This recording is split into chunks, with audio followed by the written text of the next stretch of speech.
নমস্কাৰ, মই ডেইজি কৰ্মী। আপোনালোকৰ আজি লাষ্ট ক্লাছত যিখিনি আলোচনা কৰিছিলোঁ, ইয়াৰে আপোনাৰ থিংকাৰ্ছবিলাকৰ বিষয়ে পাব্লিক এডমিনিষ্ট্ৰেশ্যনৰ। চেপ্টাৰটো আপোনালোকৰ BPSC 132, BPSC 132 আপোনাৰ ছ'চিঅ' চাইক'লজিকেল যিবিলাক থিংকাৰ্ছ আছিলে, সেই থিংকাৰ্ছবিলাকৰ বিষয়ে আমি আলোচনা কৰিছিলোঁ। লাষ্ট ক্লাছত আমাৰ আনকমপ্লিট হৈছিলে ৰেঞ্চিছ লাইকাৰ্টৰ যিখিনি আমাৰ তেওঁ ভিউজ আছিলে, সেই ভিউজখিনি আমি আলোচনা কৰিছিলোঁ। তেওঁ যিখিনি ভিউজ যিখিনি তেওঁৰ কণ্ট্ৰিবিউশ্যন আছিলে পাব্লিক এডমিনিষ্ট্ৰেশ্যনত, সেই ভিউজখিনি আমি আলোচনা কৰিছিলোঁ। লাষ্ট ক্লাছত আমি ইণ্ট্ৰডাকশ্যন, অৰ্গেনাইজেশ্যনেল যিটো আমাৰ হিউমেনিজম যিটো ছেটিং, সেই ছেটিংখিনিৰ বিষয়ে, তাৰপিছত মেনেজমেণ্ট যিবিলাক ষ্টাইল আছিলে, ষ্টাইলবিলাকৰ বিষয়ে, আৰু যিটো আমাৰ ইণ্টাৰেকশ্যন ইনফ্লুৱেঞ্চ ছিষ্টেম, ৰেনেচিছ লিকাৰ্টৰ ইণ্টাৰেকশ্যন ইনফ্লুৱেঞ্চ ছিষ্টেম, সেইখিনিৰ বিষয়ে আমি আলোচনা কৰিছিলোঁ। এজ এ আমেৰিকান চাইক'লজিষ্ট আছিলে, তেওঁ ছ'চিঅ' চাইক'লজিষ্ট আছিলে ৰেনেচিছ লিকাৰ্ট। তেওঁৰ যিখিনি কণ্ট্ৰিবিউশ্যন, সেই কণ্ট্ৰিবিউশ্যনখিনি আমাৰ এডমিনিষ্ট্ৰেশ্যনত খুব গুৰুত্বপূৰ্ণ, আৰু as a thinker, public administration thinker হিচাপে তেওঁ যিখিনি ছিষ্টেম আমাক আগবঢ়াইছিলে এখন অৰ্গেনাইজেশ্যনত বা এখন প্ৰশাসনত, সেইখিনি আমাৰ ষ্টেপ বাই ষ্টেপ আমি আলোচনা কৰিছিলোঁ। লাষ্ট ক্লাছত আমি ইয়াৰ যিখিনি মেনেজমেণ্ট শৈলী বা যিখিনি ব্যৱস্থাপনা শৈলী, বা আমি ক'ব পাৰোঁ মেনেজমেণ্ট ষ্টাইল, সেই মেনেজমেণ্ট ষ্টাইলবিলাকৰ বিষয়ে আমি ষ্টেপ বাই ষ্টেপ আলোচনা কৰিছিলোঁ। 4 ছিষ্টেম অফ মেনেজমেণ্ট, যিটো আমি চেপ্টাৰত পাই আহিছোঁ according to Rensis Likert. The 4 system of management, যিটো আমাৰ ছিষ্টেম থিয়ৰী, সেই থিয়ৰীটোত আমি তেওঁ মেনেজমেণ্টক যিটো ষ্টাইল, সেই ষ্টাইলটো 4টা ভাগত বিভক্ত কৰিছিলে। ফাৰ্ষ্টটো আমি পাইছিলোঁ যিটো আমাৰ এক্সপ্লইটেটিভ অথৰিটিভ মেনেজমেণ্ট, তাৰপিছত বিন'কুলেণ্ট অথৰিটিভ মেনেজমেণ্ট, তাৰপিছতে কনচালটেটিভ অথৰিটিভ মেনেজমেণ্ট, নেক্সটটো হৈছে আমাৰ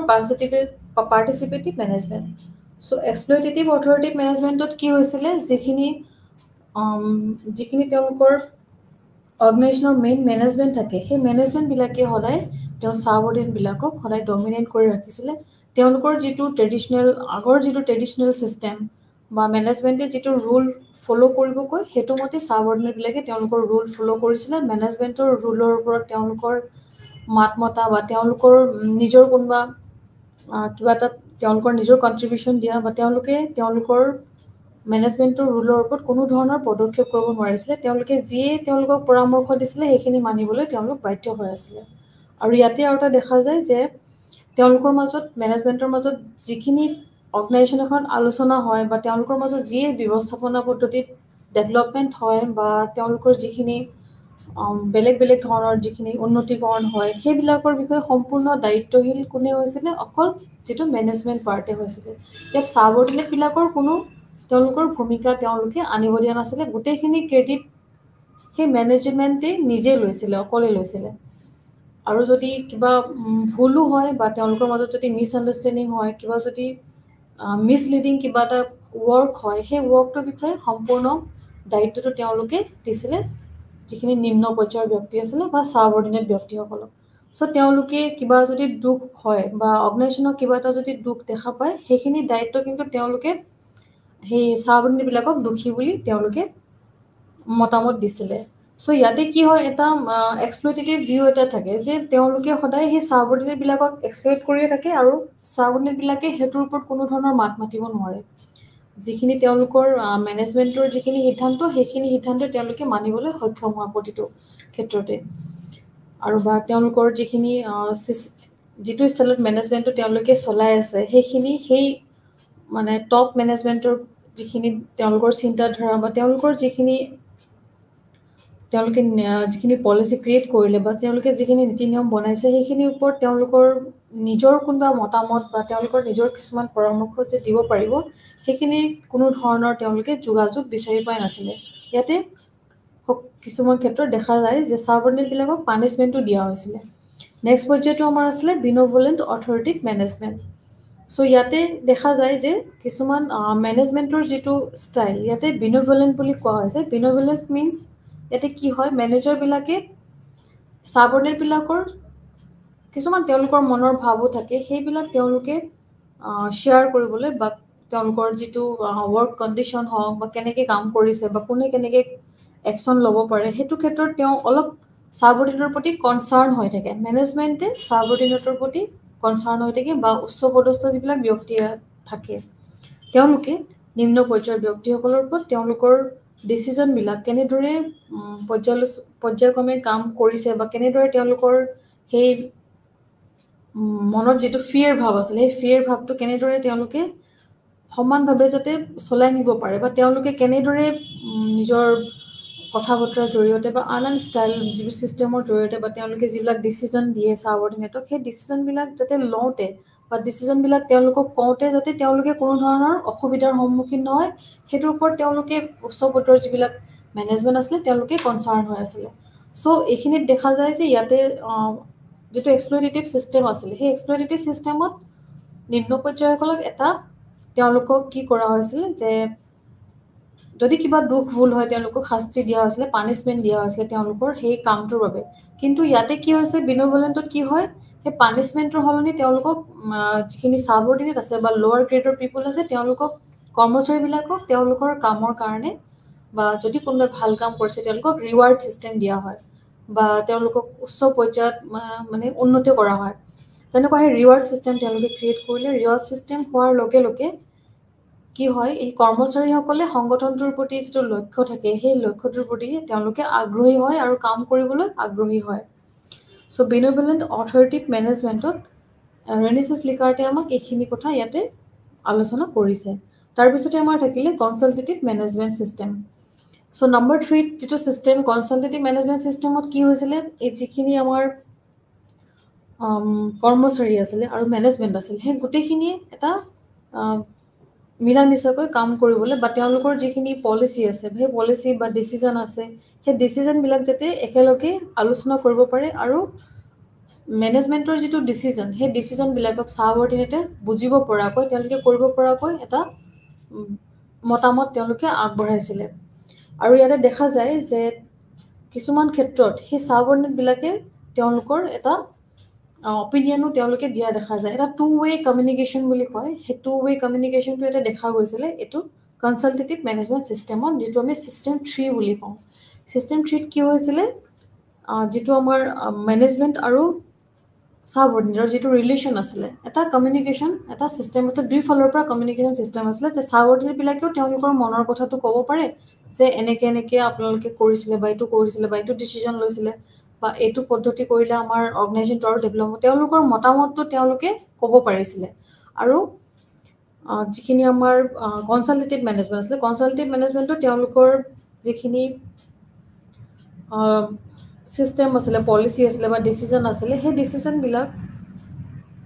ইজিলি সেই ছাবঅৰ্ডিনেটবিলাকৰ লগত আলোচনা কৰিবলৈ সক্ষম হৈছিলে। চ' ইয়াতে কি হৈছিলে সেই subordinate can have moderate and influence on the activities of the department. So' যিটো আমাৰ ডিপাৰ্টমেণ্ট থাকে সেই ডিপাৰ্টমেণ্টবিলাকত ছাবঅৰ্ডিনেটবিলাকে প্ৰতিটো ক্ষেত্ৰত তেওঁলোকৰ নিজৰ এটা পদক্ষেপ বা নিজৰ এটা ভিউজ এটা তেওঁলোকে ভাবিবলৈ কৰিবলৈ তেওঁলোকে আগ্ৰহী হৈছিলে। তাৰপিছতে নেক্সট ছিষ্টেম 4 আহিছে। ছিষ্টেম 4টোত আছে আমাৰ পাৰ্টিচিপেটিভ মেনেজমেণ্ট। চ' এই পাৰ্টিচিপেটিভ মেনেজমেণ্টটোত এটা মানে তেওঁলোকৰ ওপৰত যিখিনি মেনেজেৰিয়েল যিখিনি ট্ৰাষ্ট আছিলে সেই মেনেজেৰিয়েল ট্ৰাষ্টটো আমি কি ক'ব পাৰোঁ পৰিচালনামূলক বিশ্বাস আৰু যিটো কনফিডেঞ্চ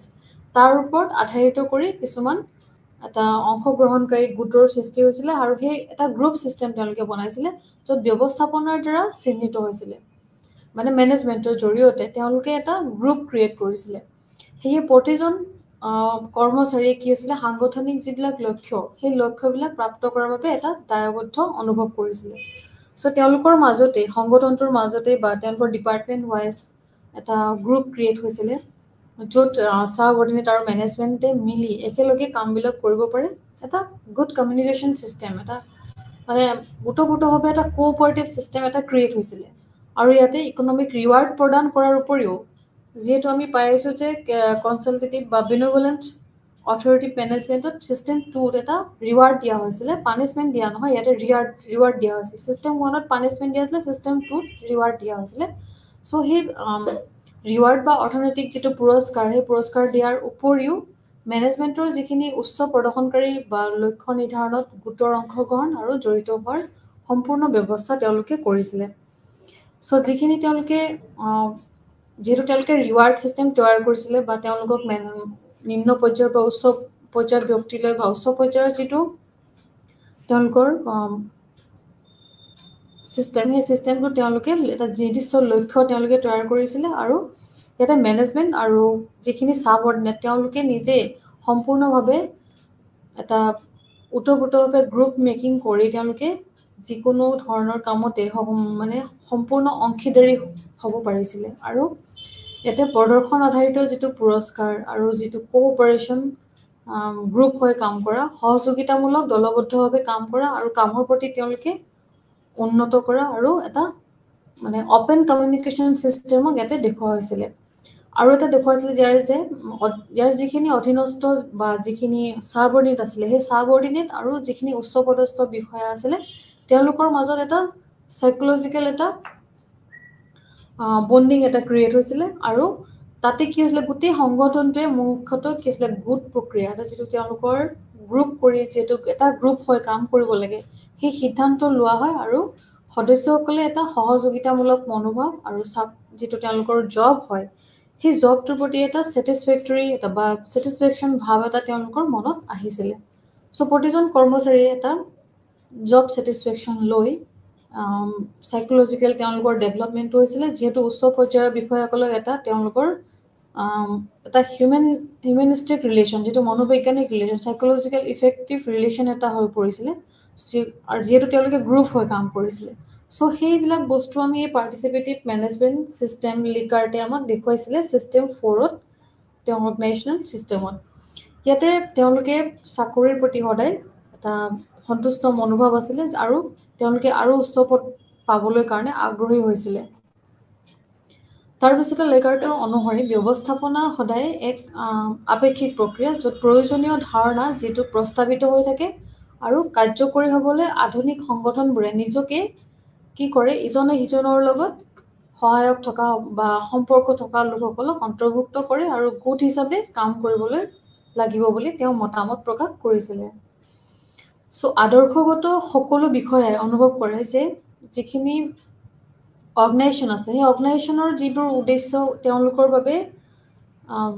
অতি গুৰুত্বপূৰ্ণ, প্ৰতিজন ব্যক্তিৰ বাবে গুৰুত্বপূৰ্ণ। আৰু এখন অৰ্গেনাইজেশ্যনৰ যিটো উদ্দেশ্য থাকে, তাতে ইয়াতে লোৱাৰ ডিভিজনৰে হওক বা ছাবঅৰ্ডিনেট হওক বা উচ্চপদস্থ বিষয়াই হওক, তেওঁলোকৰ সেই যিটো গ'লছ থাকে, অৰ্গেনাইজেশ্যনেল গ'লছ থাকে, তাৰ প্ৰতি দায়বদ্ধ হৈ থাকে সকলোৱে। তেওঁলোকে তেওঁলোকৰ কামবোৰৰ যিখিনি অৰ্থপূৰ্ণ আৰু ভাবিছে তেওঁলোকে অতি জটিল বুলি গণ্য কৰিব পাৰে কেতিয়াবা, আৰু সেই উদ্দেশ্যবোৰত এই যিটো আমাৰ ছিষ্টেম, এই ছিষ্টেমবোৰে বিশেষভাৱে এটা অৰিহণা যোগায়।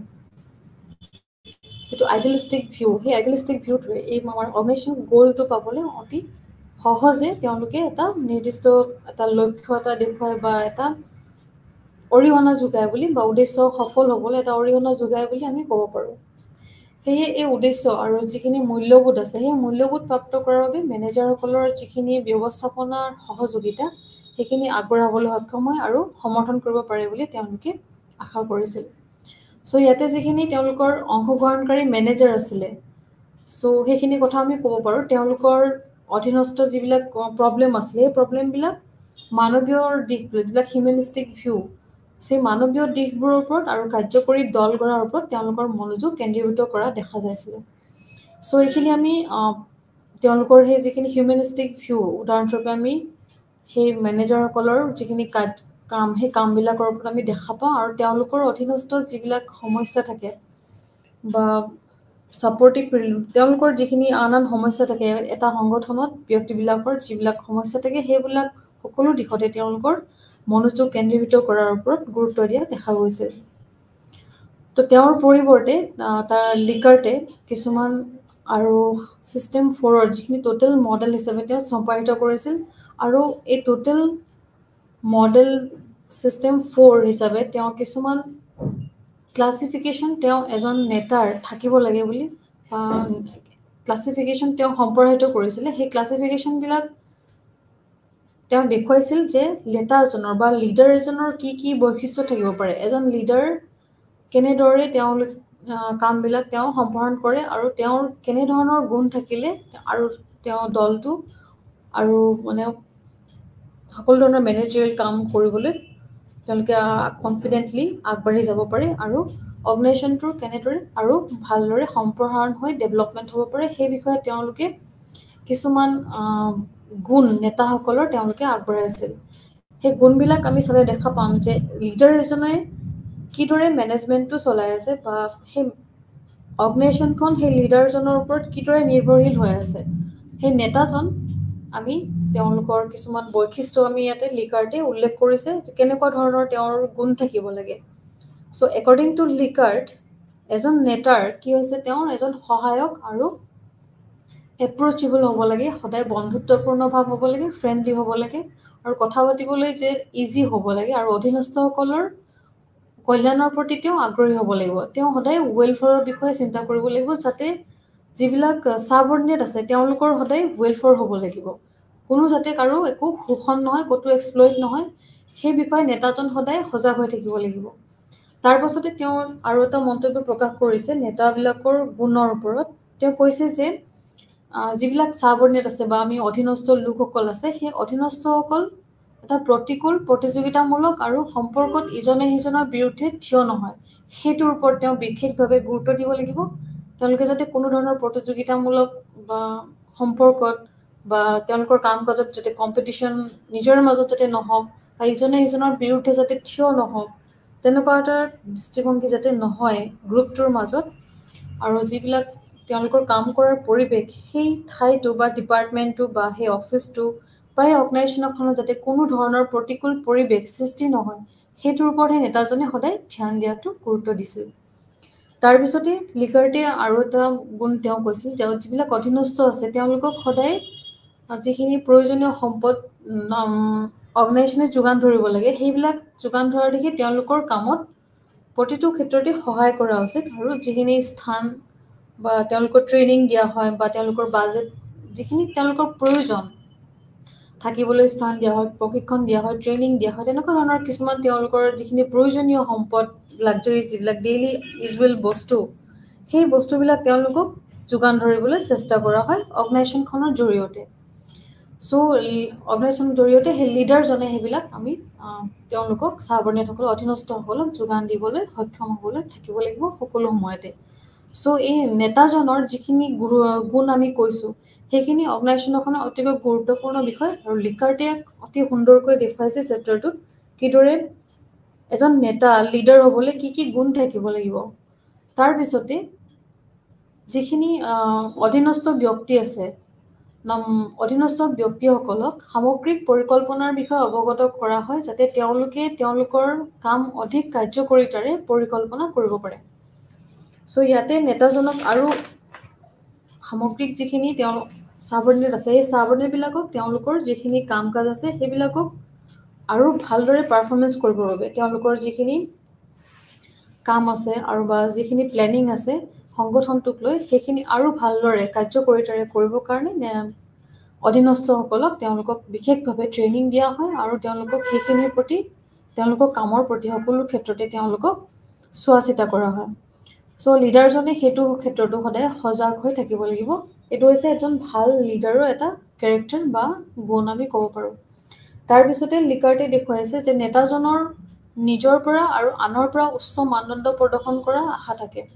তেওঁলোকে নিজৰ পৰাও থাকে আৰু আনৰ পৰাও যিটো উচ্চ মানদণ্ড প্ৰদৰ্শন কৰা তেওঁলোকৰ আশা দেখা যায়, যিটো হাই কোৱালিটি পাৰফৰ্মেঞ্চ বুলি কওঁ আমি, সেই হাই কোৱালিটি পাৰফৰ্মেঞ্চটো তেওঁ সদায় আশা কৰে। চ' এই নেতাজন এনেকুৱাই হ'ব লাগিব, তেওঁৰ গুণটোত সেই ভাৱটো ফুটিয়াব লাগিব তেওঁ যাতে হাই পাৰফৰ্মেঞ্চ বিচাৰে সকলো ক্ষেত্ৰতে তেওঁ ভালদৰে আৰু পাৰফৰ্মেঞ্চ তেওঁ প্ৰদৰ্শন কৰিব পাৰে সেইটোৰ ওপৰত তেওঁ সদায় গুৰুত্ব দি থাকে। চ' এইখিনি এজন নেতাৰ তেওঁ বিভিন্ন গুণসমূহ আমাক ইয়াতে দেখুৱাইছে চেপ্টাৰটোত। চ' এজ এ লিডাৰ এজন ব্যক্তি কিদৰে তেওঁলোকে এখন অৰ্গেনাইজেশ্যন সুচাৰুৰূপে চলাই নিব পাৰে তেওঁ ইয়াতে ভালকৈ আমাক ব্যাখ্যা কৰিছে। চ' ইয়াৰ পিছত ছিষ্টেম ফৰৰ যিটো সাংগঠন আছে সেই তাৰ নিৰ্দেশনা প্ৰদান কৰোঁতে যিখিনি আমি 4টা ছিষ্টেম পাই গৈছোঁ লিকাৰ্টৰ, সেই 4টা ছিষ্টেমত কি হৈছে লিকাৰ্টৰ যিখিনি সংগঠনমূলক সতৰ্ক কৰি দিছিল যে ছিষ্টেম 1ৰ পৰা 4লৈকে এটা মানে যিখিনি তেওঁলোকে জাপ মাৰিছিলে জাপ মাৰিব নালাগে, বৰঞ্চ ধাৰাবাহিকভাৱে মাজেৰে ক্ৰমান্বয়ে আগবাঢ়ি যাবলৈ পুনৰাগম হয়। চ' এটাৰ পিছত এটা ষ্টেপ বাই ষ্টেপ আমি লাৰ্ণ কৰিবলৈ আমি সক্ষম হৈছোঁ। চ' ডাইৰেক্ট আমি ছিষ্টেম 4টোৰ কথাই ভাবিব নোৱাৰোঁ। ছিষ্টেম 1ৰ পৰা আমি ভাবিব লাগিব। কিছুমান ক্ষেত্ৰত আমি ছিষ্টেম 1ও আমি ভাবিব লাগিব, ছিষ্টেম 2 ভাবিব লাগিব, 3ও ভাবিব লাগিব, 4ও ভাবিব লাগিব। চ' অৰ্গেনাইজেশ্যনৰ গোটেইকেইটাই গুৰুত্বপূৰ্ণ বিষয়, কিন্তু ছিষ্টেম 4টোকে তেওঁ অতি গুৰুত্বভাৱে লৈছে। আৰু এট প্ৰেজেণ্ট চেঞ্চুৰী আমি এইটো ছিষ্টেমকে পাৰ্টিচিপেটিভ মেনেজমেণ্ট ছিষ্টেম যিটো কওঁ আমি ছিষ্টেম 4 হিচাপে লৈছোঁ। চ' সেইটোৰ ওপৰত বিশেষভাৱে তেওঁ গুৰুত্ব দিছে। এইটো নহয় যে বাকীবিলাক গুৰুত্বপূৰ্ণ নহয়, বাকীবিলাকো গুৰুত্বপূৰ্ণ হয়। ছিষ্টেম 4ক আমি মানি বৰ্তমান প্ৰেজেণ্ট আমাৰ যিটো ছিষ্টেম 4ক আমি এটা উচ্চ পৰ্যায়ৰ ছিষ্টেম বুলি তেওঁ লিকাৰ্টে নিজে অভিহিত কৰিছে। চ' প্ৰথমটো কাৰণ হৈছে ছিষ্টেম 1 সংগঠনৰ যিটো মেনেজাৰ, আৰু সেই মেনেজাৰ আৰু পদস্থ দুয়োৰে কি হয়, সংগঠনৰ যিটো সংস্কৃতিৰ আকস্মিক পৰিৱৰ্তনৰ বাবে আকস্মিক দক্ষতা বা যিখিনি পৰ্যায় থাকে, সেই দক্ষতা পৰ্যাপ্ত জ্ঞানৰ অভাৱ হ'ব পাৰে। চ' ছিষ্টেম 1ত সেইখিনি থাকে কেতিয়াবা। চ' যিহেতু সকলো ক্ষেত্ৰতে এক্সপ্লইটেটিভ এটা ছিষ্টেম থাকে যে মেনেজমেণ্টেই সকলো দায়ী, সকলো ফালৰ পৰা তেওঁলোকে বা তেওঁলোকৰ যিখিনি ডিচিজন মেকিং আছে সেইখিনিৰ ওপৰত তেওঁলোকে সৰ্বা হয়। ইয়াতে ছাবঅৰ্ডিনেটৰ কোনো ধৰণৰ ভূমিকা নাথাকে। তেওঁলোকে কেৱল সেই উচ্চপদস্থ বা ব্যক্তিসকলৰ যিখিনি তেওঁলোকৰ ডিচিজন হয় সেইখিনি মানি চলিবলৈ বাধ্য হয়, আৰু যদি মানি নচলে তাৰ বাবে পানিছমেণ্টৰ কাৰণেও কেতিয়াবা বাধ্য হয়। চ' এইখিনি কিছুমান এটা সংগঠনটোৰ এটা সাংগঠনিক পৰিৱৰ্তনৰ দিশত তেওঁলোকে এটা প্ৰভাৱ পেলাইছিলে ছিষ্টেম 1ত। তাৰপিছত যিখিনি ইয়াৰ উদ্ভাৱন আছিলে, সেই উদ্ভাৱনত আৰু যিটো অপাৰেশ্যনেল ছিষ্টেম আছিলে তাত যিখিনি প্ৰতিষ্ঠানিক ৰূপ দিয়াটো প্ৰচেষ্টা কৰিছিলে। আৰু এই যিখিনি লাইকাৰ্টৰ আৰু যিখিনি সহযোগী আছিলে, কিছুমান আৰু ফিলচফাৰ আছিলে, তেওঁলোকে তেওঁৰ সেই সহযোগীসকলৰ একাউণ্টিং প্ৰণালী শৃংখল কৰা আৰু যিখিনি ঘূৰ্ণীয়মান বিবাদবোৰ আছিলে সেইবোৰ বুজিব চেষ্টা কৰিছিলে। আৰু ক্ৰমান্বয়ে তেওঁ আৰু এটা ছিষ্টেম ক্ৰিয়েট কৰিছিলে যাক লিংকিং পিন মডেল বুলি তেওঁ ধাৰণা কৰিছিলে। আৰু সেই মডেলটোৰ ওপৰত তেওঁ আৰু আগন্তুকভাৱে তেওঁ কাম কৰিছিলে। চ' অৰ্গেনাইজেশ্যন এখন চলিবলৈ হ'লে, প্ৰণালীবদ্ধভাৱে চলিবলৈ হ'লে, সুশৃংখলভাৱে চলিবলৈ হ'লে, আৰু যিটো ঘূৰ্ণীয়মান যিটো বিবাদ, সেই বিবাদখিনি যাতে ক্ৰমান্বয়ে কমি আহিব পাৰে বা সেইখিনিৰ ওপৰত নিৰ্ভৰ কৰি লিকাৰ্টে লিংক ইন প্ৰিং মডেল নামৰ আৰু এটা মডেল তেওঁ ক্ৰিয়েট কৰিছিলে। আৰু সেইটো বিকশিত কৰাৰ ওপৰত তেওঁ বিশেষ ধাৰণা কৰিছিলে, যিখিনি অৰ্গেনাইজেশ্যন এখন যাতে আৰু ভালকৈ ডেভেলপ হ'ব পাৰে। কেনেদৰে এই লিংক ইন মডেলৰ জৰিয়তে মেনেজমেণ্ট ছিষ্টেমটো আৰু অধিক দক্ষতাৰে তেওঁলোকে কাম কৰিব পাৰে। লিংক ইন পিন মডেল ইয়াতে আমাৰ ষ্টাডি মেটেৰিয়েলছত দিয়া আছে। লিংক ইন পিন মডেল ইয়াত কি হৈছিলে, যিখিনি আমাৰ আন্তঃগোট থাকে, সেই আন্তঃগোট সহযোগিতা আৰু ৰক্ষা কৰাৰ বাবে যিখিনি পিন মডেল হয়, সেই পিন মডেল সহযোগৰ ওপৰত আধাৰিত। আৰু সংগঠনবোৰত মুখ্য চাকৰিৰ বাবে প্ৰস্তাৱিত কিছুমান নিয়ম লাইকাৰ্টে কৈছিল, য'ত প্ৰতিজন সদস্যৰ দুটা অভাৰলেপিং গোটত দুটা ভূমিকা আছে। চ' এনেদৰে তেওঁ এই লিংক ইন পিন মডেলত তেওঁৰ যুক্তি আগবঢ়াইছিলে। ইয়াৰ অৰ্থ হৈছিলে যে পদস্থ যিবিলাক ব্যক্তি, সেই ব্যক্তিজন উচ্চ স্তৰৰ গোটৰ সদস্য আৰু নিম্ন স্তৰৰ গোটৰ নেতা হ'ব লাগিব। চ' তেওঁ দুইফালে লিংক হ'ব লাগিব বুলি তেওঁ যিহেতু কৈছে যে লিংকিং পিন মডেল, য'ত কি হয়, সংগঠনবোৰত মুখ্য চাকৰিৰ বাবে প্ৰস্তাৱিত যিখিনি লাইকাৰ্টত কোৱা হৈছিলে যে প্ৰতিজন সদস্যই দুটা অভাৰলেপিং গোটত তেওঁৰ ভূমিকা কৰি থাকিব লাগিব। দুটা অভাৰলেপিং গোট ইয়াৰ অৰ্থ উচ্চপদস্থ এজন ব্যক্তি উচ্চ স্তৰৰ গোটৰ সদস্য হ'ব লাগিব, আৰু নিম্ন স্তৰৰ গোটত তেওঁ এজন নেতা হিচাপে থাকিব লাগিব। তাৰপিছতে কৈছিলে যে ব্যক্তিগত ভূমিকাৰ ওপৰত গুৰুত্ব দিয়া সংগঠনবোৰৰ ওপৰত কেন্দ্ৰীভূত কিছুমান ট্ৰেডিশ্যনেল কিছুমান টপ ডাউন ICৰ ওপৰত বিপৰীতে লাইকাৰ্টে গোট কাৰ্য বা যিটো গ্ৰুপ ৱৰ্ক, সেই গ্ৰুপ ওপৰত আৰু প্ৰক্ৰিয়াৰ ওপৰত গ্ৰুপ ৱৰ্ক এণ্ড প্ৰচেছ, এই দুইটাৰ ওপৰত তেওঁ আধাৰিত কৰি এই মডেলটো আৰু বিকশিত কৰিছিলে বা ডেভেলপ কৰিছিলে বুলি আমি ক'ব পাৰোঁ। এটা গ্ৰুপ ৱৰ্ক বা গ্ৰুপ প্ৰচেছৰ জৰিয়তে কিদৰে সংগঠনটোৰ প্ৰতিজন ব্যক্তিৰ ভূমিকা ওপৰত গুৰুত্ব দিয়া হৈছিলে, আৰু সেই গুৰুত্ব দিয়া সংগঠনৰ ওপৰত কেন্দ্ৰীভূত কৰি এটা ট্ৰেডিশ্যনেল যিটো টপ ডাউন মডেল, সেই টপ ডাউন মডেলটোৰ ওপৰত আমি বিপক্ষে গৈ পিনে তাৰ অপজিতে লাইকাৰ্টে যিটো গুড ছিষ্টেম, এক লগ হৈ কাম কৰা, সেই প্ৰক্ৰিয়াৰ ওপৰত বিশেষভাৱে তেওঁ গুৰুত্ব দিছিলে আৰু সেইখিনি আমাৰ লিংকিন পিন মডেলৰ জৰিয়তে তেওঁ আমাক ডেভেলপমেণ্ট ইছ্যুটো আমাক দেখাইছিলে চ' যাৰ যিখিনি অৰ্গেনাইজেশ্যন আছে তাৰ আন্তঃক্ৰিয়াৰ প্ৰভাৱ আৰু প্ৰণালী বিকাশৰ বাবে এটা সহজ কৰি তোলা হৈছিলে যিখিনি ইণ্টাৰেকশ্যন যিখিনি কাম থাকে সেই আন্তঃক্ৰিয়া প্ৰভাৱবোৰ আৰু ইয়াতে আৰু সক্ৰিয়ভাৱে ইয়াত আমি কৰা দেখা পাইছিলোঁ তাৰ পাছতে কি হৈছিলে যিখিনি আমাৰ মেম্বাৰ আছিলে সেই মেম্বাৰবিলাকে তেওঁলোকৰ গ্ৰুপ ৱৰ্কৰ জৰিয়তে যিখিনি বিকাশ ডেভেলপমেণ্টৰ ইছ্যু ভাবিছিলে সেই ইছ্যুবিলাক আৰু ইজিলি ল'বলৈ তেওঁলোকে চেষ্টা কৰিছিলে যিহেতু তেওঁলোকে গ্ৰুপ হৈ কাম কৰিছিলে তেওঁলোকৰ বিভিন্ন মতামতবিলাক আলোচনা কৰে ইজনে সিজনৰ লগত উচ্চ পদস্থই হওক বা নিম্ন পদৰ ব্যক্তিয়ে হওক তেওঁলোকে মিলিজুলি সংগঠনটোৰ গ'লছটোৰ বাবে বিকাশৰ বাবে কাম কৰিছিলে চ' এই আৰ্হিটোত কি হৈছিলে লিংকিং পিন মডেলত যিখিনি প্ৰতিজন ব্যক্তি যিহেতু প্ৰতিজন ব্যক্তি দুটা অভাৰলেপিং গোটত কাম কৰিছিলে ইয়াতে তেওঁলোকৰ ভূমিকাও বেলেগ বেলেগ আছিলে এজ এ লোৱাৰ লেভেলটো তেওঁলোকৰ ভূমিকা বেলেগ আছিলে আৰু যিটো আপাৰ লেভেলটো তেওঁলোকে প্ৰতিজন ব্যক্তিয়ে বেলেগ বেলেগ ভূমিকা অভাৰলেপিং হিচাপে পালন কৰিছিলে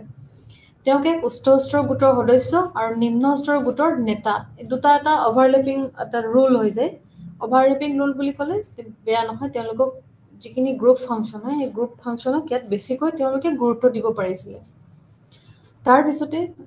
লিংকিন মডেল অনুসৰি লিকাৰ্টে ক'ব বিচাৰিছিলে যে যিটো এজন সদস্য দুটা বা তাতোধিক গোটত একত্ৰিত সদস্য হ'ব বুলি আশা কৰা হৈছে সেয়ে এনে স্থিত থকা এজন ব্যক্তিয়ে সম্পদ আৰু যোগাযোগৰ যিটো অবিৰাম প্ৰবাহক সহজ কৰিব তেওঁলোকে বিচাৰিছিল সেইখিনি তেওঁলোকে আগ্ৰহী হ'ব লাগে আৰু লিকাৰ্টৰ যিটো ছিষ্টেম 4 মানে আমি যিটো পাৰ্টিচিপেটিভ ছিষ্টেম অফ মেনেজমেণ্ট বুলি কৈছিলোঁ সেইটো সংগঠনত ফলাফলৰ পিছত পোৱা গৈছিলে যিহেতু সংগঠনত এই ছিষ্টেমটো চলি আছে চ' সেইখিনি এটা ফলাফলৰ পিছত পোৱা গৈছে যে লিংকটোৰ ওপৰত দুটা দিশৰ প্ৰেৰণ কৰা অধিক মুক্ত আৰু সৎ তথ্য চ' এই লিংকটোত কি ওপৰৰ দুয়োটা দিশ প্ৰেৰণ কৰা অতি মুক্ত আৰু সৎ তথ্য হৈছিল যে এক অধিক পৰিমাণৰ প্ৰভাৱ আৰু এক্সাৰচাইজ কৰা তেওঁলোকে অধিক পৰিমাণৰ আৰু যাতে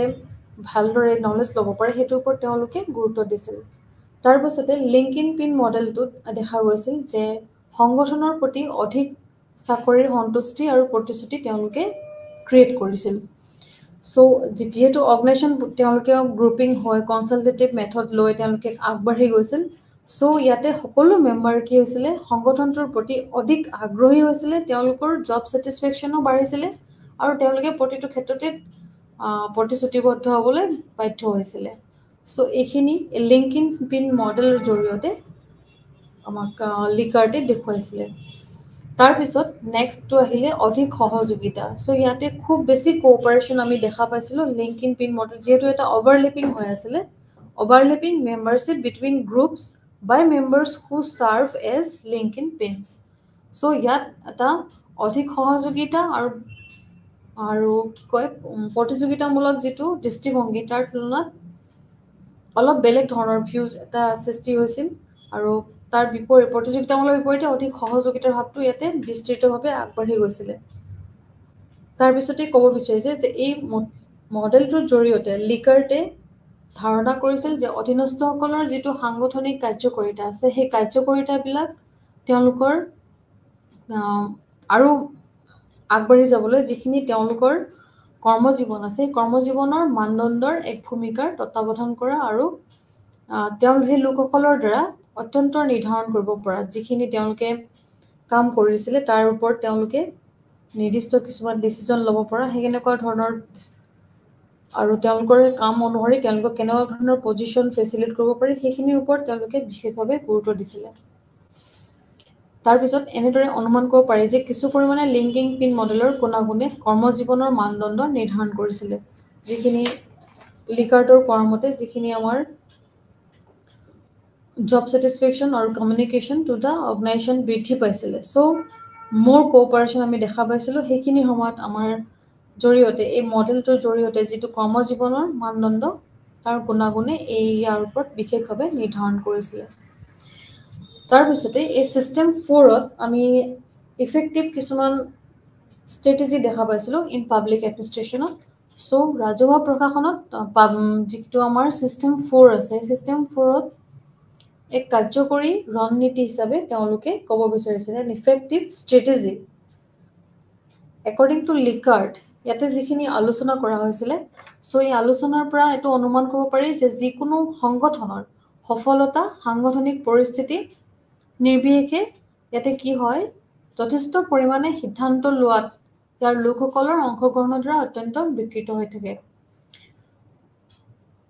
আৰু সংগঠনবোৰ লোকসকলৰ বাবে এক সুন্দৰ আৰু সন্মানীয় অস্তিত্ব ৰক্ষাৰ বাবে অংশগ্ৰহণমূলক দৃষ্টিভংগীৰ প্ৰয়োজন, আৰু এই অংশগ্ৰহণে হৈছে নিজৰ বাবে এটা গুৰুত্বপূৰ্ণ বিষয়। চ' ইয়াতে আমি দেখা পাইছোঁ যে ৰাজহুৱা প্ৰশাসনত এক ষ্ট্ৰেটেজি হিচাপে ছিষ্টেম 4টোৱে কাম কৰি আছে, যিহেতু পাৰ্টিচিপেটেড ছিষ্টেম মেনেজমেণ্টটোক আমি ছিষ্টেম 4 বুলি কৈছোঁ। ইয়াতে অনুমান কৰিব পাৰি যে যিকোনো সংগঠনৰ সফলতা সাংগঠনিক পৰিস্থিতি নিৰ্বিশেষে, মানে যিটো সংগঠনৰ চিটুৱেশ্যন তাৰ ওপৰত নিৰ্ভৰ কৰি যথেষ্ট পৰিমাণে আৰু কিছুমান সিদ্ধান্ত লোৱাত আৰু ইয়াৰ লোকসকলৰ যিটো অংশগ্ৰহণৰ ভূমিকা থাকে সেইটো অত্যন্ত দৰকাৰী বস্তু। আৰু এই সংগঠনবোৰৰ লোকসকলৰ বাবে এক সুন্দৰ আৰু সন্মানীয় যিখিনি তেওঁলোকৰ সদস্য আছে, এই সদস্যবিলাকৰ এটা সুন্দৰ আৰু সন্মানীয় অস্তিত্ব ৰক্ষা কৰাৰ বাবে অংশগ্ৰহণমূলক যিটো দৃষ্টিভংগী, সেই দৃষ্টিভংগী অতিকৈ প্ৰয়োজন হৈ পৰিছে। আৰু অংশগ্ৰহণে হৈছে নিজৰ বাবে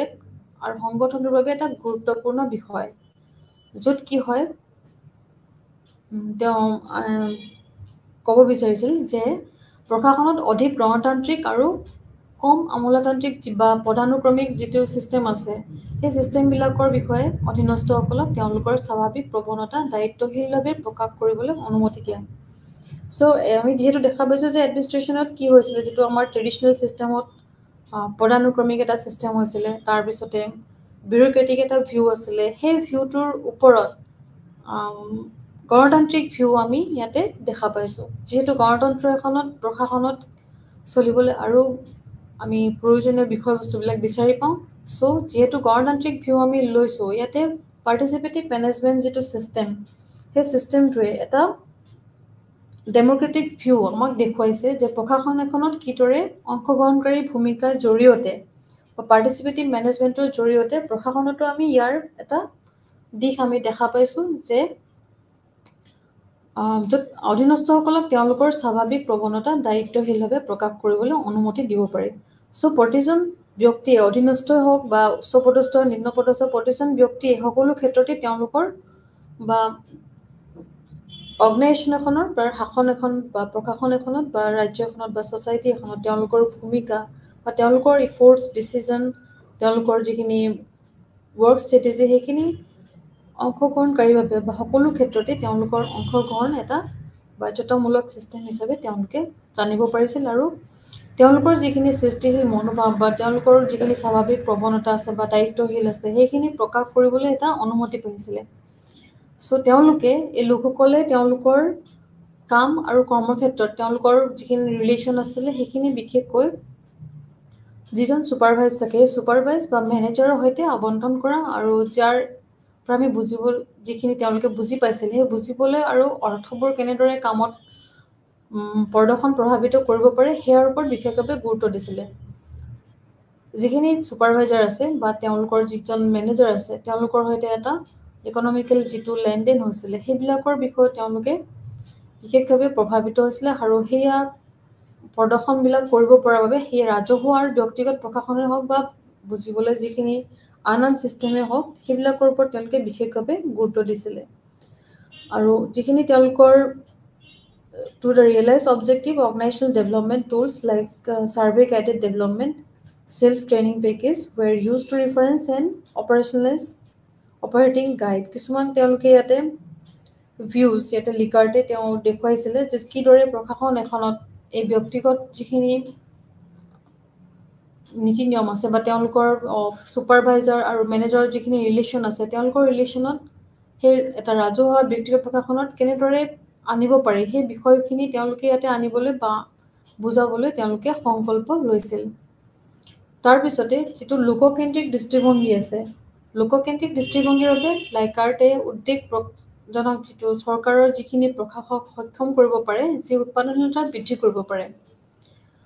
চ' পিপল চেণ্ট্ৰিক যিটো দৃষ্টিভংগী বা পাৰ্টিচিপেশ্যন যিটো দৃষ্টিভংগী সেই দৃষ্টিভংগীৰ জৰিয়তে প্ৰশাসকসকলে বা প্ৰশাসনক কিদৰে সক্ষম কৰিব পাৰি আৰু কিদৰে উৎপাদনশীলতা আৰু বৃদ্ধি কৰিব পাৰি সেইটোৰ ওপৰত তেওঁলোকে বিশেষভাৱে গুৰুত্ব দিছিলে তাৰ পিছতে সমসাময়িক প্ৰত্যাহ্বানৰ সৈতে প্ৰশাসকসকলক ইয়াৰ যিখিনি ব্যয় সাপেক্ষে চলাবলৈ আৰু নাগৰিক সেৱাৰ যিটো মানদণ্ড তাক সহ-সাম্প্ৰতিক উন্নতি নিশ্চিত কৰিবলৈ তেওঁলোকক বাধ্য কৰা হৈছিলে চ' এইখিনি হৈছে কিছুমান strategy effective strategy for public administration by the system 4 ত' লাইকাৰ্টে বিচাৰিছিলে যে ছিষ্টেম 4 এনেকুৱা এটা ছিষ্টেম হয় য'ত কি হয় এক শক্তিশালী নেতৃত্বৰ সঁজুলি থাকে যিটো পাৰ্টিচিপেটিভ ভিউ থাকে সেই পাৰ্টিচিপেটিভ ভিউটোত এটা শক্তিশালী ভিউ আৰু ইয়াতে কি হয়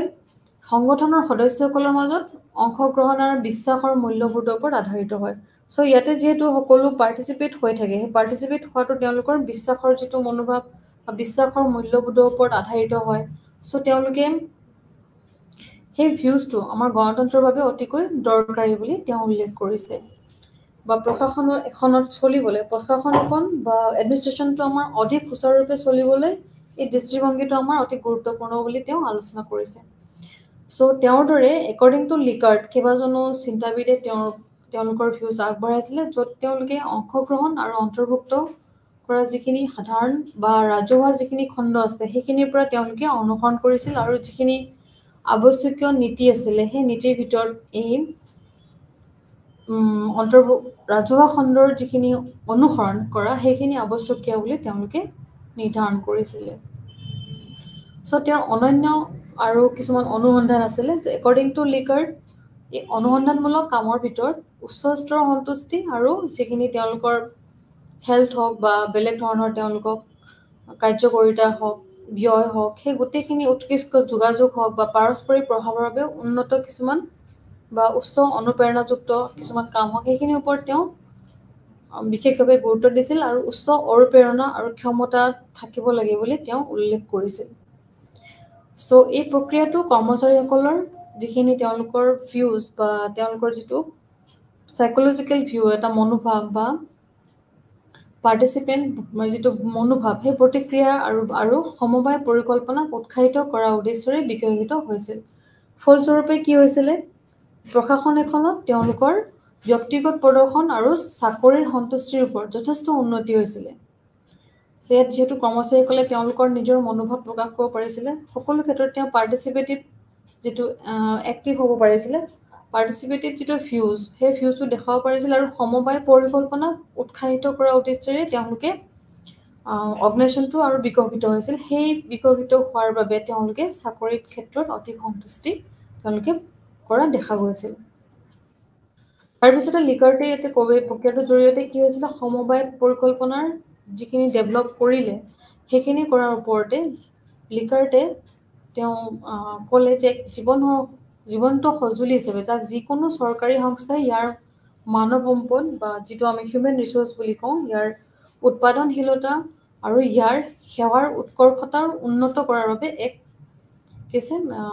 অপৰচুনিটি হিচাপে তেওঁলোকে ব্যৱহাৰ কৰিব পাৰিছিল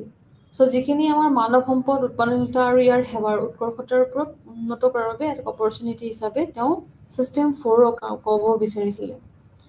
চ' লাইকাৰ্টৰ দৃষ্টিভংগীৰ যিখিনি ভিউজ দেখা গৈছিলে এই ভিউজটোত ষ্ট্ৰেটেজিখিনি আমাৰ পাব্লিক এডমিনিষ্ট্ৰেশ্যনত অতিকৈ গুৰুত্বপূৰ্ণ চ' এই যিখিনি ভিউজ অৱশেষত লিকাৰ্টে ছিষ্টেম 4ৰ ওপৰত যিটো পাৰ্টিচিপেট মেনেজমেণ্ট ছিষ্টেম আছিলে ছিষ্টেম 4 বুলি আমি মেনশ্যন কৰিছোঁ তাৰে ইফেক্টিভ ষ্ট্ৰেটেজিত আমি অৱশেষত ক'ব পাৰোঁ যে তেওঁ আশা কৰে যে এক জীৱন্ত সঁজুলি হিচাপে যাক যিকোনো চৰকাৰী সংস্থাই এনি টাইপ অফ মানে গভৰ্ণমেণ্টেল ছিষ্টেম হওক বা এনি টাইপ অফ গভৰ্ণমেণ্টেল যিখিনি ছেকশ্যন হওক তেওঁলোকে বা অৰ্গেনাইজেশ্যন হওক বা গভৰ্ণমেণ্টেল পাব্লিকে হওক বা প্ৰাইভেটে হওক যিকোনো সংস্থাই ইয়াৰ মানৱ সম্পদ যিখিনি আছে বা হিউমেন ৰিচোৰ্চ বুলি ক'ব পাৰোঁ আমি মানৱ সম্পদ উৎপাদনশীলতা আৰু ইয়াৰ সেৱাৰ উৎকৰ্ষতাৰ উন্নত কৰাৰ ওপৰত এক গুৰুত্বপূৰ্ণ অপৰচুনিটি হিচাপে ব্যৱহাৰ কৰিব পাৰি বুলি তেওঁ মত পোষণ কৰিছে সো এইখিনি আছিলে an effective strategy of public administration for public administration so next আমি আমাৰ লাইকাৰ্টৰ ইভালুৱেশ্যনৰ বিষয়ে দিয়া আছে তেওঁৰ কিছুমান দৃষ্টিভংগী যিটো আছিলে সেই দৃষ্টিভংগীৰ ওপৰত কিছুমান মূল্যাংকন এটা দেখা গৈছে চেপ্টাৰত সো বেলেগ বেলেগ ক্ষেত্ৰত আমি ইয়াৰ মূল্যাংকন বিভিন্ন ধৰণে ইয়াৰ থিয়ৰীবিলাক বা থিংকাৰ্ছবিলাকে তেওঁলোকৰ থিয়ৰীত প্ৰকাশ পাইছে ষ্টাডি মেটেৰিয়েলত আমাৰ ইয়াৰ কিছুমান ইভালুৱেশ্যন আমি চমুকৈ আলোচনা কৰা আছে সো লাইকাৰ্টৰ দৃষ্টিভংগী যিহেতু আমি পাইছোঁ যে ছিষ্টেম ফ'ৰকে তেওঁ আগবঢ়াই লৈ গৈ আছিলে সো 20th চেঞ্চুৰী হোৱাৰ আগতে যিখিনি দৃষ্টিভংগী বা ডেম'ক্ৰেটিক যিটো ভিউ আমাৰ ছ'চাইটিত আছিলে বা আমাৰ এডমিনিষ্ট্ৰেশ্যনত আছিলে সো কিদৰে এডমিনিষ্ট্ৰেশ্যনত এই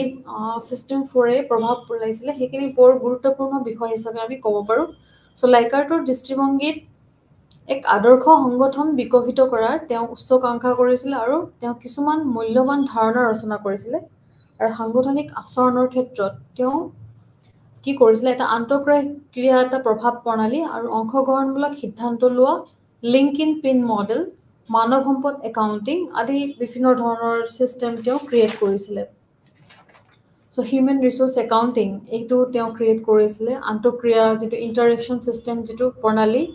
সেইটো তেওঁ ক্ৰিয়েট কৰিছিলে পাৰ্টিচিপেটিভ সিদ্ধান্ত লোৱা তেওঁ ক্ৰিয়েট কৰিছিলে তাৰপিছতে যিটো অভাৰলেপিং ছিষ্টেম আমি বুলি কৈছিলোঁ লিংক ইন পিন মডেল সেইখিনি ক্ৰিয়েট কৰিলে এই গোটেইখিনি ক্ৰিয়েট কৰি তেওঁ আমাৰ এডমিনিষ্ট্ৰেশ্যনক বা আমাৰ অৰ্গেনাইজেশ্যনত এটা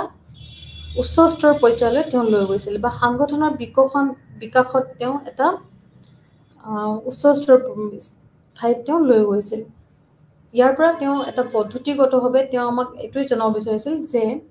যিটো আমাৰ লিকাৰ্ট স্কেল এই লিকাৰ্ট স্কেল নামে পিছলৈ জনাজাত হৈছিল আটাইতকৈ জনপ্ৰিয় যিটো এটিটিউডনেল স্কেল হৈ ওলাইছিল শেষত তো তেওঁৰ সেই যিখিনি ছিষ্টেম সেই গোটেই ছিষ্টেমবিলাক আমি একেলগে লিকাৰ্ট স্কেল হিচাপে পিছলৈ জনপ্ৰিয় হৈছিল বা পপুলাৰ হৈছিল সো লিকাৰ্ট স্কেল বুলি চালে আমি বিশেষকৈ দেখা পাম সকলো ক্ষেত্ৰতে বা পঢ়িবলৈ পাম বেলেগ বেলেগ পাঠ্যপুথিত সো আমাৰ ইয়াতে বিশেষভাৱে আলোচনা কৰা নাই লিকাৰ্ট স্কেলৰ সো যিখন দেশ লিংগ ধৰ্ম বা বয়স আদি নিৰ্বিশেষে আজিলৈকে সকলো নাগৰিকৰ জীৱনক প্ৰভাৱিত কৰি আহিছে বা যিখন দেশে তেনেকুৱা কাম কৰি আছে য'ত লিংগ বৈষম্য নাই ধৰ্ম নিৰপেক্ষতা আছে বয়স বা নিৰ্বিশেষে বা কোনো ধৰণৰ অসামাজিক যিখিনি শৈলী আছে সেইখিনি প্ৰভাৱিত কৰি আছে অৱশ্যে য'ত অৰ্গেনাইজেশ্যন সম্পৰ্কে লাইকাৰ্টৰ দৃষ্টিভংগী তেওঁৰ সমসাময়িকসকলৰ সমালোচনা অবিহনে নাছিল সো ইয়াত লিংগ মানে কি হয় তেওঁ সেই যিটো পাৰ্টিচিপেটিভ ভিউ অংশগ্ৰহণকাৰী ভূমিকা সেই পাৰ্টিচিপেটিভ ভিউটোকে তেওঁ সকলো ক্ষেত্ৰতে আগবঢ়াই নিছিল আৰু ইয়াত কেতিয়াবা কি হয় সেই ভিউজটো আনোতে কেতিয়াবা তেওঁলোক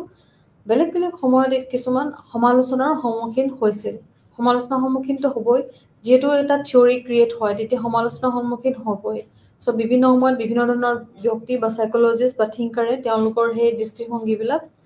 কোনোবা নহয় ক'ৰবাত খুঁত থকা বা কিবা নহয় কিবা দুখ থকা তেওঁলোকে দেখা পাইছিলে সো অধ্যাপক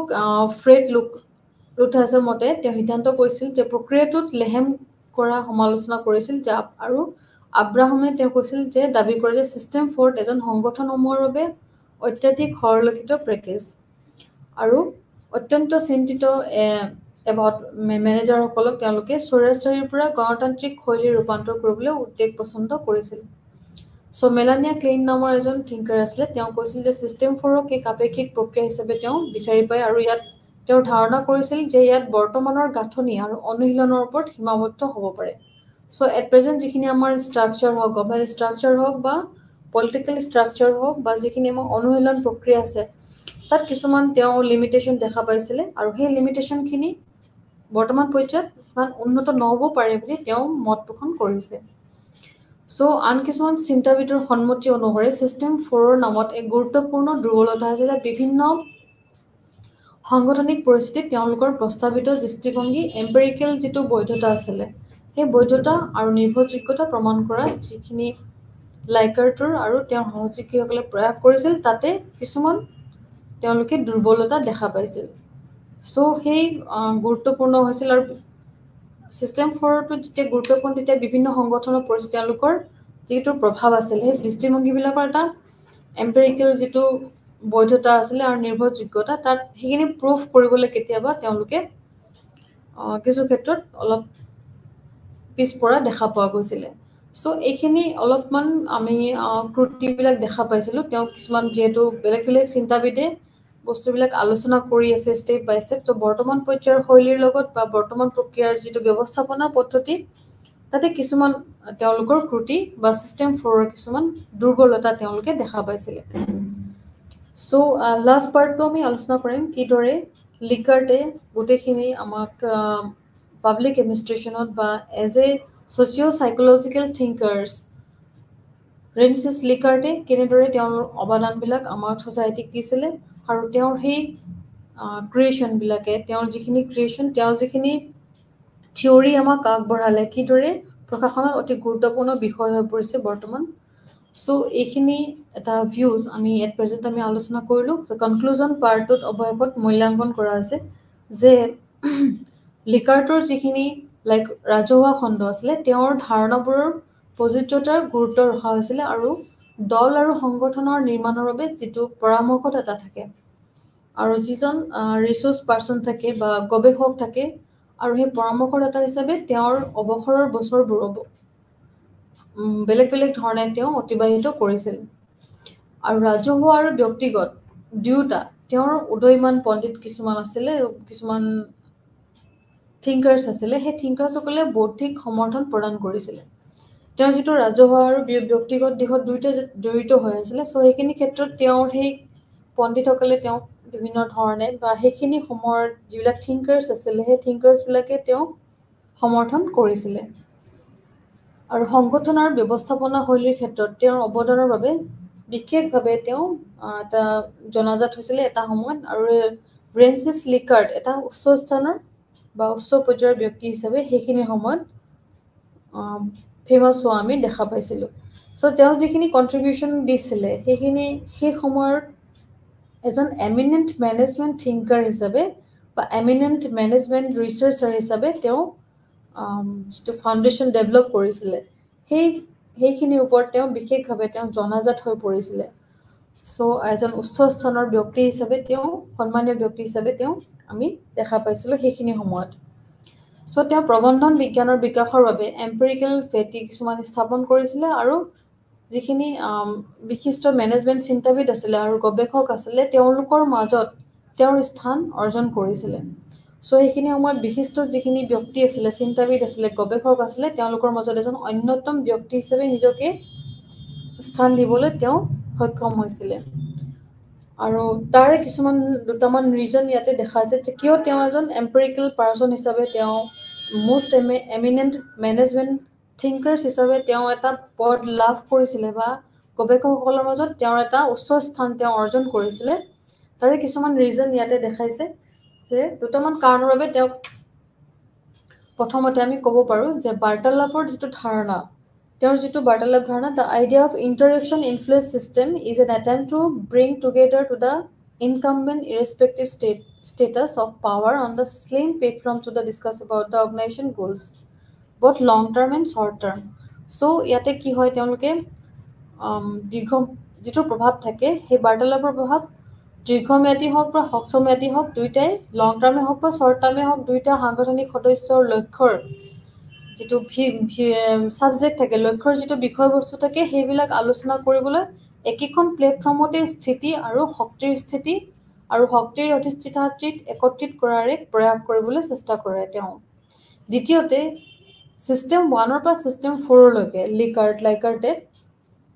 তেওঁৰ যিখিনি ব্যৱস্থাপনা ছিষ্টেম আছিলে বা ষ্টাইল আছিলে সেই ষ্টাইলৰ ওপৰত তেওঁৰ যিখিনি শিক্ষাৰ্থীক বিভিন্ন নেতৃত্বশৈলী আৰু মানৱ প্ৰদৰ্শনৰ আৰু তেওঁলোকৰ ছিষ্টেম দেখুৱাইছিলে বা প্ৰদৰ্শন প্ৰভাৱিত কৰি যিবিলাক ব্যক্তিসকলক কেনেদৰে প্ৰভাৱিত কৰিছিলে তেওঁলোকৰ অন্তৰ্নিহিত প্ৰৱণতা বুজিবলৈ কেনেদৰে তেওঁ সক্ষম হৈছিলে সেইখিনিৰ বিষয়ে তেওঁ আগবাঢ়ি প্ৰয়াস কৰাৰ বাবে তেওঁক এজন এমিনেণ্ট মেনেজমেণ্ট থিংকাৰ্ছ হিচাপে বা ৰিচাৰ্চাৰ হিচাপে তেওঁ সেইটো পৰ্যায় লাভ কৰিছিলে চ' নেক্সট পাৰ্টটো আমি ক'ব পাৰোঁ যে ছিষ্টেম 4 এইখিনি হ'ল ছিষ্টেম 1ৰ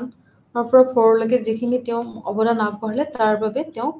এটা শিক্ষাৰ্থীসকলে বিভিন্ন নৈতিকতা মানৱ প্ৰদৰ্শন প্ৰভাৱিত কৰাৰ তেওঁ অন্তৰ্নিহিত প্ৰৱণতা বুজিবলৈ আৰু এই গোটেইখিনি ছিষ্টেমৰ জৰিয়তে যিখিনি হিউমেনিষ্টিক ভিউ আছে সেই ভিউবিলাক এটা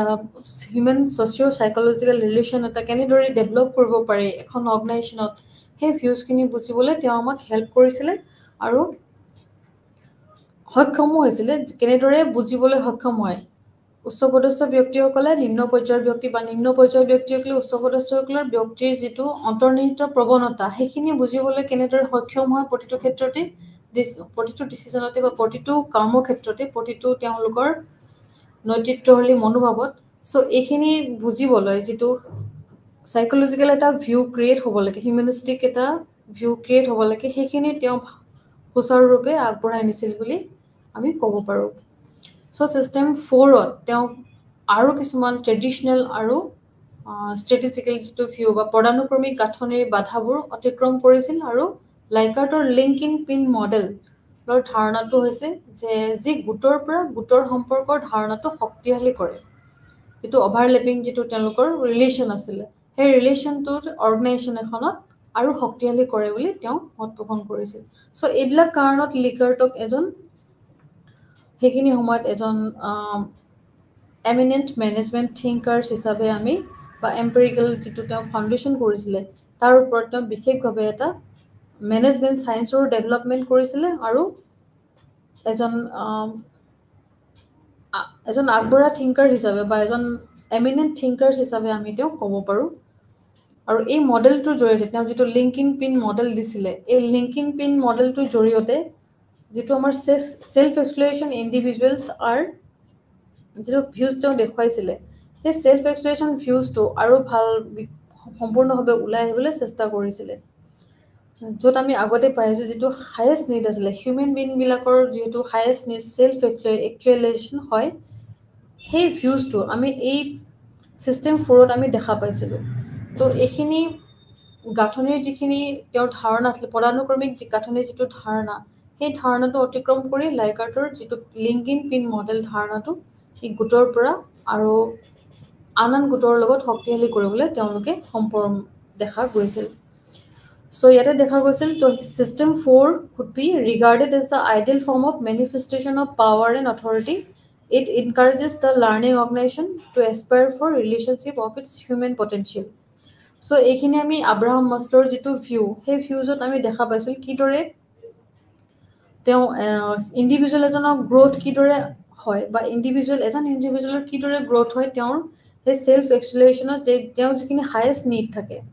চ' towards fulfilment of highest needs that is self exploration needs the self exploration needs are those who are highly creative and who possesses the ability to resolve the conflict so' এইখিনি তেওঁ ইয়াতে দেখুৱাইছিল চ' লিকাৰ্টৰ যিটো view সেই ভিউজটো কনচেপ্টটো বাই ইটছেল্ফ is a ইনহেৰিটেণ্ট by four কনচিষ্টেঞ্চ চ' এইখিনি ভিউজটো দেখাৰ লগতে লিকাৰ্টে কিদৰে এখন ছিষ্টেমত ডেভেলপ কৰিছিল সেই কেপাচিটিৰ বিষয়ে তেওঁ আলোচনা কৰিছিল চ' ইয়াতে দেখা গৈছিল যে লিকাৰ্টৰ এই ভিউজবিলাকৰ উপৰিও যিটো তেওঁ interaction influence system could be developed a capacity of self corrections আৰু কোচিং এণ্ড ট্ৰেইনিং এইবিলাক বিষয়ে তেওঁ এটা বিস্তৃত ধাৰণা তেওঁ ব্যাখ্যা আগবঢ়াইছিলে তাৰপিছতে as it helps the managers to recognize the group which fall short standards so' interestingly Likert envisions System 5 or organization for the future in which hierarchy or authority might disappear completely. So, yate teo System 5 organization teo দেখুৱাইছিল যে in future কিদৰে hierarchy আৰু authority কিদৰে অলপ নাইকিয়া কৰিব পাৰি বা কেনেদৰে এই hierarchy authority এই System 5ত বা organizationত আমি আনিব পাৰোঁ আৰু completely এই যিটো হায়াৰাৰ্কি প্ৰচেছ বা অথৰিটি যিটো প্ৰচেছ সেই প্ৰচেছটো কেনেদৰে কমি আহিছে সেই বিষয়ে তেওঁ ব্যাখ্যা কৰিছিল চ' তেওঁ কিছুমান ৰেনেছেছ লিকাৰ্টে কৈছিল his initiatives enterprise and unending energies and more important goals than merely long being right. He wants to make the world better and he had a youthful belief that science of the human behavior can be developed to make unique and vital contribution to those goals. So, তেওঁ ক'ব বিচাৰিছিলে যে ছ'চাইটিক তেওঁ এটা standard লেভেলক নিব বিচাৰিছিলে। তেওঁ বিচাৰিছিলে যে যিহেতু এখন অৰ্গেনাইজেশ্যন বা এটা এণ্টাৰপ্ৰাইজ, য'ত এটা আণ্ডাৰলাইনিং যিটো তেওঁলোকৰ এনাৰ্জি থাকে, সেই এনাৰ্জি তেওঁ হাই লেভেলত নিব বিচাৰিছিলে, আৰু য'ত অৰ্গেনাইজেশ্যনৰ গ'লটো বা তেওঁলোকৰ যিখিনি উদ্দেশ্য আছে, সেই উদ্দেশ্যবিলাক তেওঁলোকে ৰাইট পথত কৰিবলৈ, তেওঁলোকে গ্ৰুপ হৈ কাম কৰিবলৈ, পাৰ্টিচিপেটিভ হৈ কাম কৰিবলৈ কিদৰে আগবাঢ়ি যাব লাগে, বা তেওঁ কিদৰে এটা ভাল ছ'চাইটি ক্ৰিয়েট কৰিব পাৰে, সেই গ্ৰুপ ৱৰ্কিঙৰ জৰিয়তে, ছ'চিঅ' চাইক'লজিকেল ভিউজৰ জৰিয়তে, হিউমেনিষ্টিক ৰিলেশ্যনৰ জৰিয়তে কিদৰে এটা ষ্টেণ্ডাৰ্ড মেইনটেইন কৰি এটা বেটাৰ ৱৰ্ল্ড ক্ৰিয়েট কৰিব পাৰি, বা বেটাৰ অৰ্গেনাইজেশ্যনৰ পৰা better society, better organization, better এডমিনিষ্ট্ৰেশ্যনৰ পৰা কিদৰে বেটাৰ ৱৰ্ল্ড এটা ক্ৰিয়েট কৰিব পাৰি, সেইটোৰ ওপৰত তেওঁ সদায় চিন্তা চৰ্চা কৰিছিলে। কিদৰে এটা সংগঠনৰ সমস্যাবিলাক এই ছিষ্টেম, মেনেজমেণ্ট ছিষ্টেমৰ জৰিয়তে, বা যিটো তেওঁ মেনেজমেণ্ট ষ্টাইল আমাক দেখুৱালে, সেই ষ্টাইলৰ জৰিয়তে কিদৰে সংগঠনটো আগবাঢ়ি যাব পাৰে, বা প্ৰশাসনত আমি কেনেদৰে এই ছিষ্টেমবিলাক ইউজ কৰিব পাৰোঁ, বা তেওঁলোকৰ যিখিনি থিয়ৰী, সেই থিয়ৰী এই ছিষ্টেমবিলাকৰ জৰিয়তে আমি সকলো দিশতে কিদৰে বেটাৰ এটা পাৰফৰ্মেঞ্চ কৰিব পাৰোঁ, য'ত আমাৰ ছ'চাইটিৰ ডেভেলপমেণ্ট হয়, অৰ্গেনাইজেশ্যন এখনৰ ডেভেলপমেণ্ট হয়, য'ত আমাৰ এডমিনিষ্ট্ৰেশ্যনৰ ডেভেলপমেণ্ট হয়। চ' তেওঁ এটা বেটাৰ ৱৰ্ল্ড বিচাৰিছিলে, and it head youthful believe date science of human behaviour, যিটো হিউমেন বিহেভিয়াৰ, মানৱ যিটো আচৰণৰ যিটো ভিউ, সেই মানৱ আচৰণৰ ভিউটো আৰু যাতে ডেভেলপ হয়, বা সেই মানৱ আচৰণৰ ভিউটো ডেভেলপ কৰি আমি কেনেকৈ ইউনিক আৰু এটা ভিটেল কণ্ট্ৰিবিউশ্যন ক্ৰিয়েট কৰিব পাৰোঁ, য'ত আমাৰ গ'লটো সদায় আগত থাকিব পাৰে, বা যিটো আমাৰ উদ্দেশ্য থাকে, বা অৰ্গেনাইজেশ্যন এখন বা গণতন্ত্ৰ এখনৰ বা প্ৰশাসন এখনৰ যিটো উদ্দেশ্য থাকে, সেইটো এটা ইউনিক পৰ্যায়ত আমি লৈ যাব পাৰোঁ মানৱ আচৰণৰ যিটো ভিউজৰ জৰিয়তে। চায়েন্স অফ হিউমেন বিহেভিয়াৰ, এইখিনি আমি ডেভেলপ হ'লেহে, বা এইখিনি আমাৰ উন্নতি হ'লেহে এখন অৰ্গেনাইজেশ্যন বা প্ৰশাসন এখন আৰু উন্নত হ'ব বুলি তেওঁ মতামত প্ৰকাশ কৰিছিলে। চ' এই ছিষ্টেম 1ৰ পৰা তেওঁ যিটো ছিষ্টেম 4লৈকে যিখিনি ভিউজ দেখুৱালে, সেই ভিউজখিনি কি হয়, এটা শিক্ষাৰ্থীক বিভিন্ন নেতৃত্বশীল আৰু মানৱ প্ৰদৰ্শনত প্ৰভাৱিত কৰাৰ তেওঁলোকৰ এটা অন্তৰ্নিহিত প্ৰৱণতা, বা যিটো ইণ্টাৰেষ্টিক ভিউ, ইণ্টাৰেকশ্যন যিটো ভিউ, সেই ভিউজটো তেওঁলোকে বুজিবলৈ আৰু সক্ষম হয়, আৰু সংগঠনটোৰ ভিতৰত যিবিলাক কাৰ্যক্ৰম চলি থাকে, সেইখিনি তেওঁলোকে গ্ৰুপ হৈ কাম কৰিবলৈ কিদৰে আগবাঢ়ি যাব লাগে, বা কেনেদৰে তেওঁলোকে কামবিলাক নিয়াৰিকৈ কৰিব পাৰে, সেইখিনিৰ ওপৰত বিশেষভাৱে গুৰুত্ব প্ৰদান কৰিছিল। চ' ইয়াৰ তেওঁলোকে যিটো এম্পেৰিকেল যিটো ভিউ, সেই এম্পেৰিকেল ভিউটো স্থাপন কৰি বিভিন্ন মেনেজমেণ্ট চিন্তাবিদ গৱেষকসকলে বেলেগ বেলেগ ধৰণে তেওঁলোকৰ ভিউজ প্ৰদৰ্শন কৰিছিলে, আৰু এই তেওঁৰ যিটো ভিউ, সেই ভিউজটো তেওঁ বিভিন্ন সময়ত এটা সমাজত সকলো ক্ষেত্ৰতে, যিহেতু আমি পাৰ্টিচিপেশ্যন ভিউজটো আমি উন্নত বুলি ভাবোঁ, আৰু বা এখন যি এটা ডেম'ক্ৰেটিক ভিউ তেওঁ আমাক দেখুৱালে, সেই ডেম'ক্ৰেটিক ভিউটো অতিকৈ গুৰুত্বপূৰ্ণ বিষয়বস্তু আমি ক'ব পাৰোঁ। তেওঁ সেইখিনি সময়ত কি হৈছিলে, যে department of labour and industrial relations in 1981। চ' সেইখিনি সময়ত কি হৈছিলে, য'ত হাৱাই ষ্টেট আছিলে, ইউনাইটেড ষ্টেট অফ আমেৰিকাত, ইয়াত কি হৈছিলে, যিখিনি labour and industrial relations department আছিলে, তেওঁলোকে সেই লিকাৰটোৰ ভিউটো, এই যিটো পাৰ্টিচিপেটিভ মেনেজমেণ্ট লিডাৰশ্বিপ ভিউ আছিলে, সেই ভিউজটোত কিছুমান তেওঁলোকে ইছ্যু দেখা পাইছিলে, সেই ইছ্যুবিলাক তেওঁলোকে ইউজ কৰিছিলে, আৰু সেই ভিউজটো ইন ফিউচাৰ এটা ডেভেলপমেণ্টৰ কাৰণে তেওঁলোকে ব্যৱহাৰ কৰিছিলে। So' a future for department in the terms of improving performance and job satisfaction. So' সেইখিনি সময়ত ইন 1981, চ' আমেৰিকাত ছ'চাইটিত, চ' এইখিনি তেওঁৰ সেই থিংকাৰ্ছৰ তেওঁৰ যিখিনি ভিউ, সেই ভিউজখিনি এটা মেণ্টেল ৰিভলিউশ্যন হৈছে বুলি ক'ব পাৰোঁ আমি। মেণ্টেল ৰিভলিউশ্যনত তেওঁলোকে যিটো চাইণ্টিফিক ভিউ, ফ্ৰেডেৰিক উইলছন টাইলাৰৰ পৰা আৰম্ভ কৰি ইয়াৰ শেষৰলৈকে এট প্ৰেজেণ্ট আমি যিখিনি ভিউজ থিংকাৰ্ছৰ পাই আহিছোঁ, সেই চাইণ্টিফিক মেনেজমেণ্ট এপ্ৰ'চৰ আমি ইয়াতে এটা ফ'কাছ দেখা পাইছোঁ, যিটো মেণ্টেল ৰিভলিউশ্যন বুলি ক'ব পাৰোঁ আমি। লিকাৰ্টৰ এই থিয়ৰিটোৰ জৰিয়তে আমি সেই চাইক'চেণ্ট্ৰিক এটা স্কেল দেখা পাইছোঁ, লিকাৰ্ট স্কেল দেখা পাইছোঁ, যিটো গ্ৰুপ ডাইনামিক দেখা পাইছোঁ, কক ইন দ্য হুইলছ আমি এইখিনি বস্তু দেখা পাইছোঁ, ছেল্ফ এক্সট্ৰেলেশ্যন দেখা পাইছোঁ। চ' এই গোটেইখিনি তেওঁৰ সেই থিয়ৰিক আমি কিদৰে প্ৰশাসনত ইউজ কৰি আছোঁ এট প্ৰেজেণ্ট। থিয়ৰি মিনছ আমি কেনেদৰে সেইখিনি আমি আৰ্হি হিচাপে লৈ এট প্ৰেজেণ্ট আমি প্ৰশাসনত আমি ইয়াৰ বিষয়বস্তুবিলাক আলোচনা কৰি আছোঁ, বা তেওঁলোকৰ পৰা সেই ভিউজটোৰ পৰা তেওঁলোকৰ থিয়ৰিৰ পৰা আইডিয়া লৈ সেইখিনি আমি এট প্ৰেজেণ্ট আমি